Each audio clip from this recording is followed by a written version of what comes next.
اور وہ ہو سکتا ہے اور زیادہ اسٹرانگ ہو جائیں. اور جب ان کو کچھ قوت آ گئی، اور یہ تو لوگ جانتے تھے کہ جو حضور کے ساتھی جتنے بھی لوگوں نے 50 60 70 لوگوں نے جو اسلام قبول کیا، وہ حضور کے لیے اپنی جان دے سکتے تھے. انہوں نے کہا جی اگر ہم نے ان کو قید کر بھی دیا تو جو ان کے ساتھی ہیں وہ ذرا سے مضبوط ہوں گے، انہیں چھڑانے کے لیے اپنی جان کی بازی لگانے سے دریغ نہیں کریں گے، پھر اور نیا مسئلہ پڑ جائے گا. پھر کسی نے کہا جی ان کو ایسے کرتے ہیں یہاں سے نکال دیتے ہیں، جہاں مرضی جائے ہمارے شہر سے نکل جائے، ہمارا نظام زندگی تو بچ جائے. انہوں نے کہا ہاں جی نکال تو دیتے ہیں، آئیڈیا تو بہت اچھا ہے. لیکن جب ان کو نکال دیں گے تو یہ تو باتیں ایسی کرتے ہیں کہ لوگ کنونس ہو جاتے ہیں، لوگ ان سے امپریس ہو جاتے ہیں.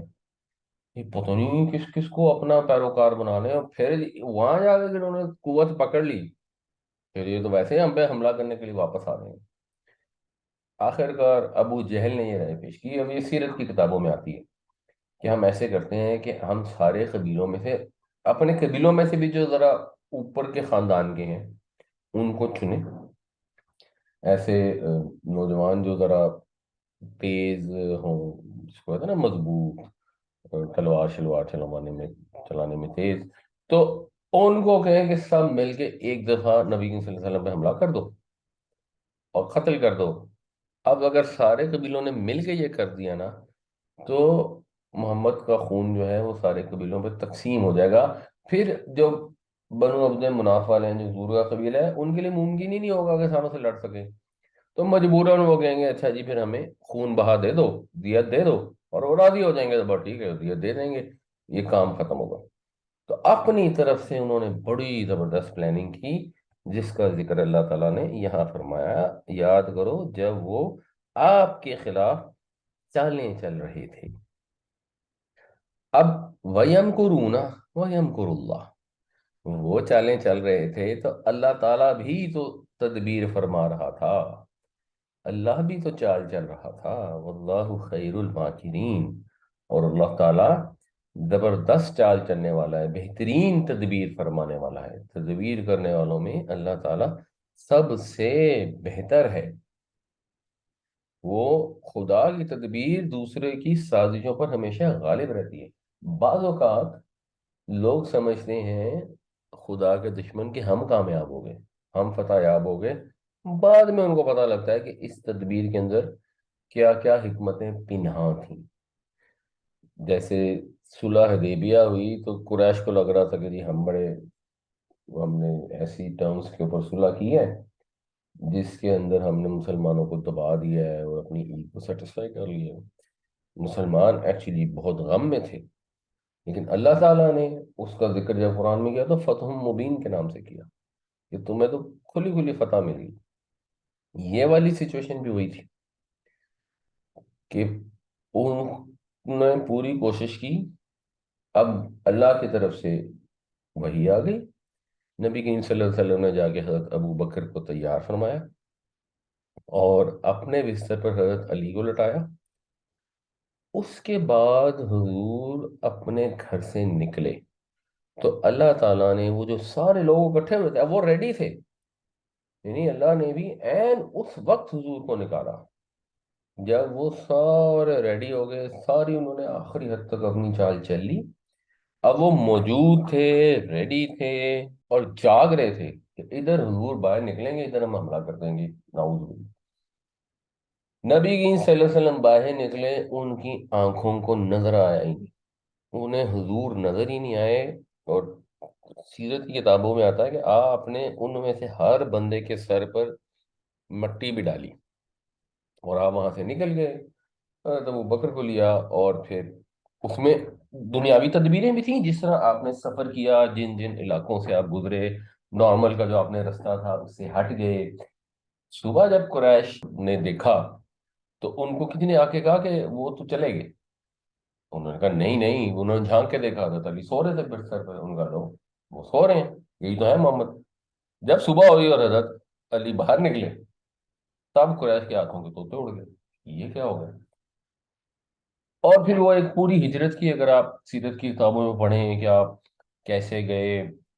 اب مثلاً آپ کو ایک میں مثال دیتا ہوں کیونکہ جھوٹ تو بولا نہیں جا سکتا، یہ چیز بڑی کلیئر ہونی چاہیے کہ آپ گول مول بات تو کر سکتے ہیں، جھوٹ نہیں بول سکتے۔ تو حضرت ابو بکر کیا کرتے، ایک تو ان کی عمر تھوڑی سی زیادہ تھی، ان کو دیکھنے میں بھی وہ نسبتاً بوڑھے لگتے تھے، حضور جوان لگتے تھے، یہ بھی ایک چیز just for the sake of knowledge.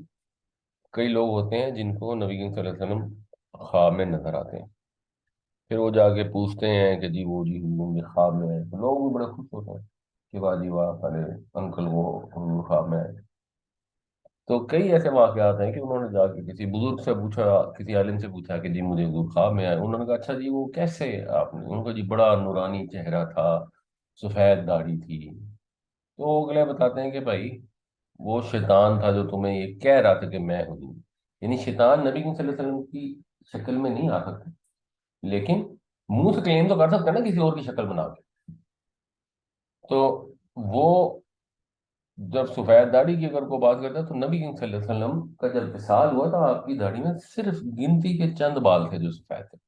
تو جب ہجرت ہوئی تو اس وقت حضور دیکھنے میں جوان لگتے تھے اور حضرت ابو بکر ذرا بوڑھے لگتے تھے۔ تو اب حضرت ابو بکر ذرا نمایاں ہو گئے، اگر یہ گھوڑے پہ یا جس بھی سواری پہ تھے، غالباً گھوڑے پہ تھے، تو جب سفر کرتے تھے نا تو حضور کو آگے بٹھا کے نا خود پیچھے بیٹھ جاتے تھے، اور تھوڑا سا سوار کے لیے تھوڑا سا ہوتا ہے نا کہ وہ تھوڑا سا سر نیچے کر لیا اور پیچھے والے نے تھوڑا سا اونچے ہو کے بیٹھ گئے،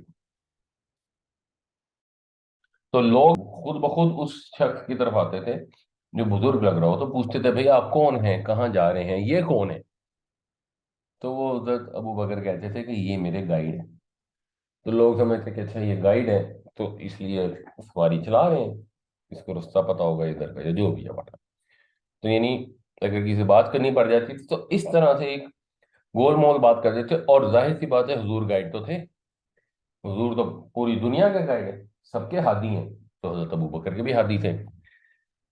تو اس طرح کی بہت ساری چیزیں ہوئیں، وہ سراقہ بن مالک بالکل قریب پہنچ گیا تو اس کا گھوڑا جو تھا اس کے پاؤں زمین میں دھس گئے، جب وہ غار میں گئے تو وہاں پہ مکڑی نے جالا بن دیا، کبوتر نے گھونسلہ بنا کے اس میں انڈے دے دیے، وغیرہ وغیرہ وغیرہ۔ تو ایک ان کی اپنی تدبیریں تھیں اور ساتھ اللہ تعالیٰ کی تدبیریں تھیں۔ انسان کو اپنی ایفٹ پوری کرنی چاہیے، اور رسولوں کے ساتھ تو ظاہر سی بات اللہ کی مدد آنی ہے، عام لوگوں کو بھی اللہ تعالیٰ کی مدد آتی ہے اور ملتی ہے۔ وَإِذْ يَمْكُرُ بِكَ الَّذِينَ كَفَرُوا لِيُثْبِتُوكَ أَوْ يَقْتُلُوكَ أَوْ يُخْرِجُوكَ وَيَمْكُرُونَ وَيَمْكُرُ اللَّهُ وَاللَّهُ خَيْرُ الْمَاكِرِينَ۔ اور یاد کرو جب وہ چالیں چل رہے تھے آپ کے خلاف جنہوں نے کفر کیا، کہ آپ کو قید کر دیں یا قتل کر دیں یا جلا وطن کر دیں، اور وہ چالے چلتے تھے اور اللہ چالے چلتا تھا، اور اللہ تعالیٰ بہترین تدبیر فرمانے والا ہے۔ اور یہ اب یہاں پر بھی آپ دیکھیں یہ دو الفاظ استعمال ہوئے ہیں، خیر الماکرین۔ اب آپ یہ دیکھیں گے تو آپ پہچان لیں گے کہ یہ مرکب توصیفی نہیں ہے، کیوں؟ کیونکہ یہ ہے رفع میں، اور یہ یا نصب میں ہے یا جر میں ہے، این کی وجہ سے رفع ہوتی تو اونا ہوتا، ماں کی رونا ہوتا۔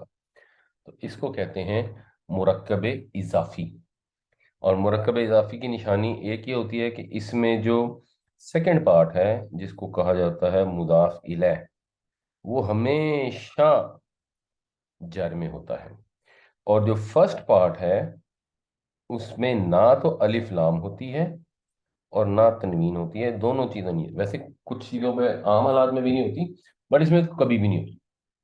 اور مرکب اضافی وہ ہوتا ہے جس کو انگریزی میں ہم شو کرتے ہیں اپوسٹروفی ایس سے، کہ جانز بک،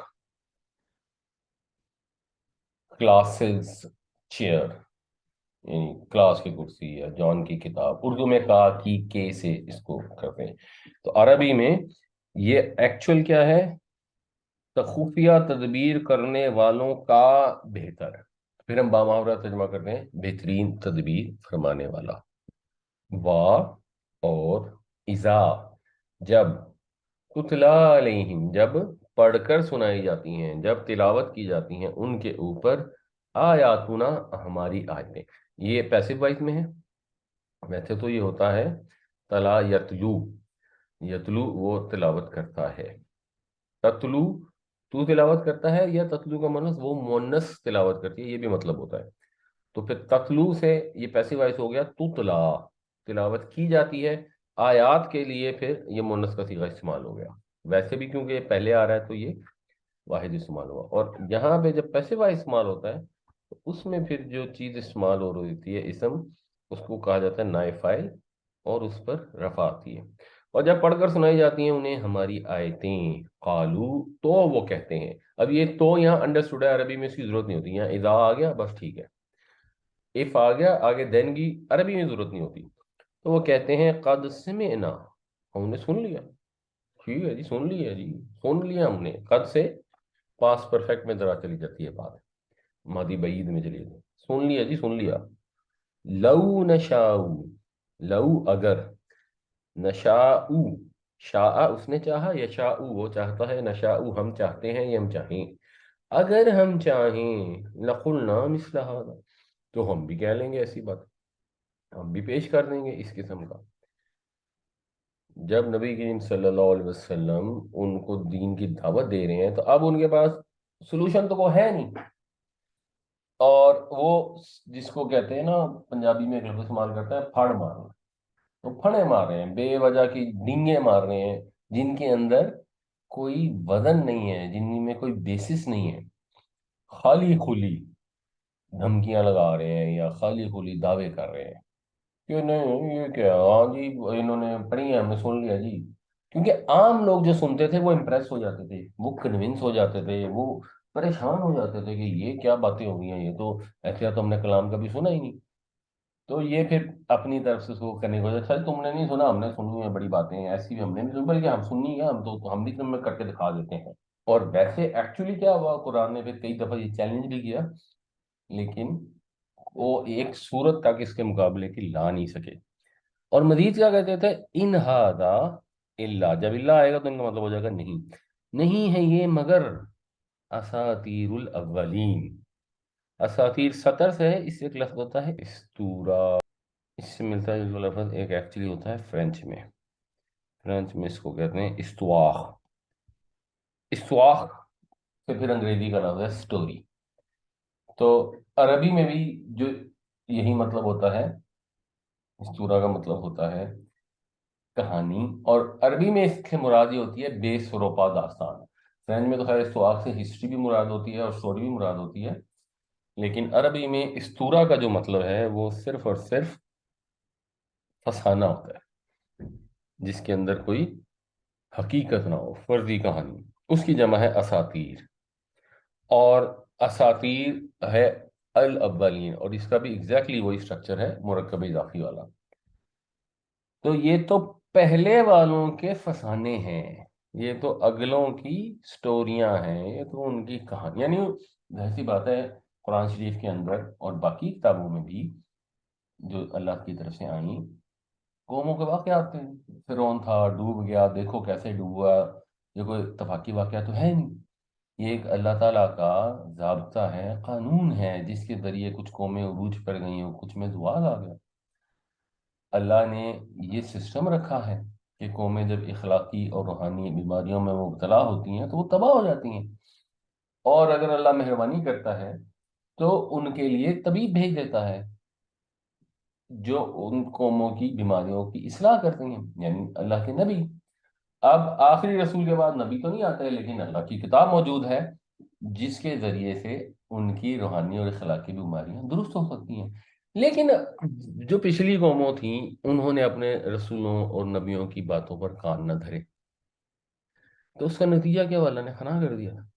اربوں اگر تم بھی یہی کرو گے تو تم بھی فنا ہو جاؤ گے، تو یہ تو قرآن کا سٹائل اور تھیم ہے، اور اس سینس میں قرآن میں ہسٹری بیان کی گئی ہے، اور ہسٹری میں ایک طرح سے ہمارے لیے ریکمنڈیشن یا انکریجمنٹ ہے کہ ہم ہسٹری پڑھیں، اس پر غور کریں، اسے سمجھیں کہ قومیں کیوں تباہ ہوتی ہیں اور قومیں کیوں عروج پر جاتی ہیں، آج کے لوگوں کو بھی دیکھیں، پرانوں کے متعلق بھی غور کریں، اور اس سے نصیحت حاصل کریں۔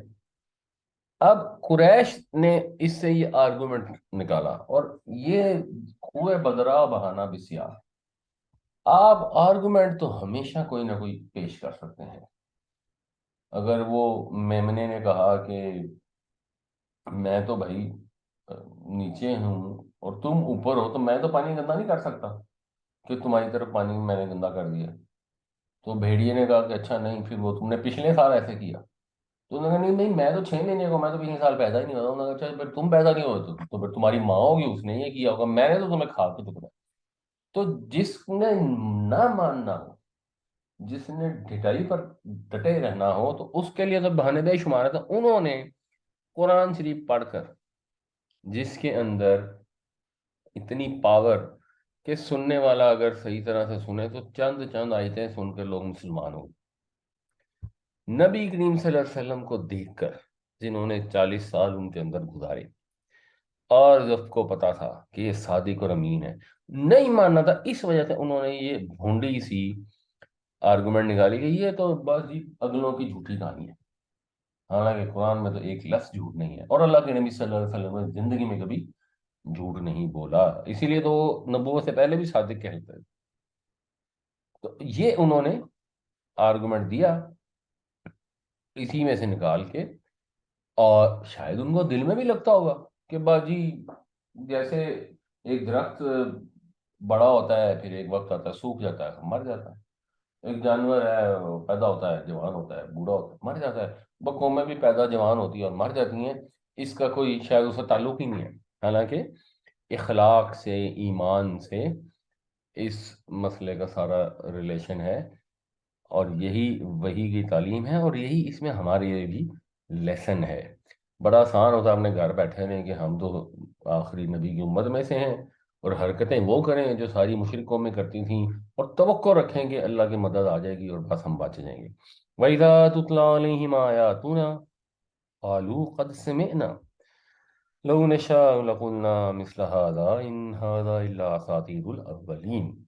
اور جب ان کو پڑھ کر سنائی جاتی ہیں ہماری آیتیں تو کہتے ہیں بھائی سن لیا، اگر ہم چاہیں تو ایسا ہی کلام پیش کر دیں، یہ تو بس اگلوں کے فسانے ہیں. واہ. اور اس قالو، اور یاد کرو جب قالو انہوں نے کہا، یعنی جب کافر مشرک مکے میں تھے اور نبی کریم صلی اللہ علیہ وسلم بھی مکے میں تھے، تو اس طرح کی باتیں ہوتی تھی، تو انہوں نے کہا اللہم، یا اللہ. ایک تو یہ چیز بھی بڑی انٹرسٹنگ ہے، کیونکہ بہت سارے لوگوں کا خیال یہ ہے کہ جو مشرکین مکہ تھے وہ اللہ کو نہیں مانتے تھے. یہاں پہ وہ اللہ سے دعا کر رہے ہیں اور قرآن اس کو کوٹ کر رہا ہے. وہ اللہ کو مانتے تھے. ان کا جرم یہ نہیں تھا کہ انہوں نے اللہ کا انکار کیا تھا. ان کا یہ جرم کہ انہوں نے حضور کا انکار کیا تھا، یہ جرم تو بعد میں ہوا جب حضور نے نبوت کا دعویٰ کیا. ان کا اصل جرم کیا تھا؟ اللہ کو خالق بھی مانتے تھے، کائنات کا بنانے والا بھی مانتے تھے، مگر جب انہیں کچھ چیز چاہیے ہوتی تھی، اس کے لیے انہوں نے اللہ کے ساتھ گنج بخش بنائے ہوئے تھے، غریب نواز بنائے ہوئے تھے کہ جی غریبوں کی مدد وہ اللہ سے نہیں کراتے تھے. غریبوں سے مدد کرانے کے لیے انہوں نے اپنے بت بنائے ہوئے تھے. جیسے ہمارے یہاں لوگوں نے بزرگان دین بنائے ہوئے ہیں کہ بیٹا دینے کے لیے تو فلاں بزرگ نے دینا ہے. کائنات اللہ نے بنا دی، انسان اللہ نے بنا دیا، اب انسان کو آگے اولاد ملنی ہے، وہ بزرگ دیں گے. اگر دنیا میں کچھ چاہیے تو وہ داتا دربار میں جا کے وہاں منت مانگنے سے ملے گی. اگر کہیں تکلیف آ گئی، مدد مانگنی ہے، تو وہ تو علی سے مدد مانگنی ہے، رسول اللہ سے مدد مانگنی ہے. یہی مسئلہ کافروں کا تھا، مشرکوں کا تھا. یہی تو کرتے تھے. اور وہ کیا کرتے تھے؟ مطلب اس میں ایک فرق ہے نا، جو ہمارے ہاں لوگ جنرلی سجدے نہیں کرتے، یا سجدہ کرتے ہیں تو اس کو کہہ دیتے ہیں کہ تعظیم کا سجدہ ہے، یا وہ کہہ دیتے ہیں کہ جی ہم نے تو اصل میں تعویذ کو جو ہے قبر کا وہ چوما تھا، تو ہم نے تو سجدہ نہیں کیا. تو چلو ایک فرق لٹ سے ہے، وہ کہتے ہیں اس کو مان لیتے ہیں، یوں کہتے ہیں. ادروائز باقی کانسیپٹ تو سیم ہی ہے نا، کہ اللہ سے مانگنے کی بجائے یا اللہ سے مانگنے کے ساتھ